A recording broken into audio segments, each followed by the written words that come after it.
కుంభమేళాను తలపించే సమ్మక్క సారలమ్మ జాతర ఈ రోజు నుండి 4 రోజుల పాటు తెలంగాణ రాష్ట్ర వ్యాప్తంగా అంగరంగ వైభవంగా కొనసాగనుంది.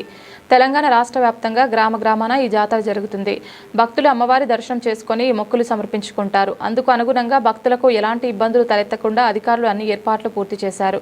కరీంనగర్ జిల్లాలోని రేకుర్తిలో జరిగే సమ్మక్క జాతర విశేషాలను మా ప్రతినిధి శ్రీకాంత్ వివరిస్తారు. ఆసియాలోనే అతిపెద్ద గిరిజన జాతర శ్రీ మేడారం సమ్మక్క సారలమ్మ జాతర ఈరోజు తెలంగాణ రాష్ట్ర వ్యాప్తంగా కూడా ప్రతి గ్రామంలో ఈ జాతర సందడి మొదలయ్యింది. మొదటి రోజు సమ్మక్క గద్దెలపైకి తీసుకొచ్చిన అనంతరం భక్తులు భారీగా చేరుకొని తమ మొక్కులు చెల్లించుకుంటూ ఉంటారు. అంటే అమ్మవారికి ఇష్టమైన బంగారాన్ని, నిలువెత్తు బంగారాన్ని కూడా సమర్పించుకుంటూ ఉంటారు. తెలంగాణ రాష్ట్ర వ్యాప్తంగా ప్రతి గ్రామంలో భక్తులు ఈ సమ్మక్క సారలమ్మలను దర్శించుకొని తమ మొక్కులు తీర్చుకుంటారు. అమ్మవారిని మొక్కుతే కోరిన కోరికలు తప్పకుండా నెరవేరుతాయని చెప్పేసి భక్తులు నమ్ముతుంటారు. 2 సంవత్సరాలకు ఒకసారి వచ్చే ఈ జాతరకు కుంభమేళాను తలపించే విధంగా కూడా మేడారం సమ్మక్క సారక్క జాతర జరుగుతుంది.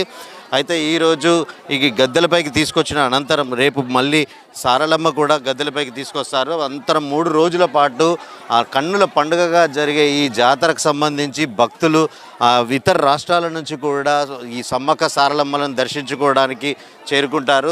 పెద్ద ఎత్తున కూడా పిల్ల పాపలతో పాటు తమ మొక్కులు నెరవేర్చుకోవడానికి నిలువెత్తు బంగారాన్ని సమర్పించుకుంటారు.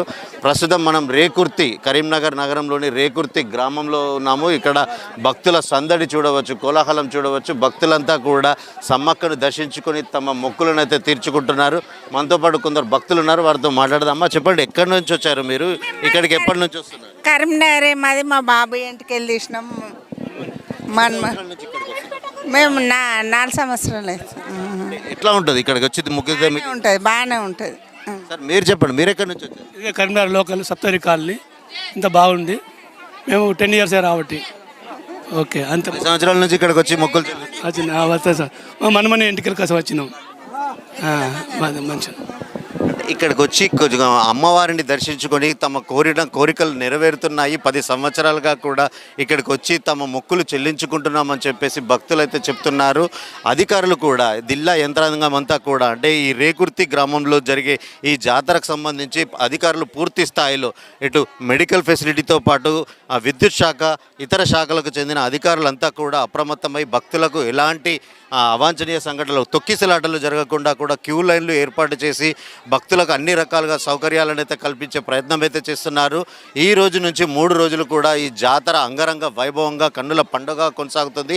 అమ్మవారిని మొక్కితే తమ కోరిన కోరికలు కొంగు బంగారంగా అమ్మవారు ఆశీర్వదిస్తుందని చెప్పేసి భక్తులు అయితే నమ్ముతూ ఉంటారు. ఇది మొత్తానికి ఇక్కడ కరీంనగర్ రేకుర్తి గ్రామంలో ప్రస్తుతం ఈరోజు సమ్మక్క గద్దెలపైకి వచ్చిన అనంతరం ఇలాంటి భక్తులైతే ఇప్పుడిప్పుడే కొనసాగుతున్న పరిస్థితి అయితే నెలకొంది. కెమెరా పర్సన్ గౌతమ్తో శ్రీకాంత్, S6 న్యూస్, రేకుర్తి గ్రామం నుండి.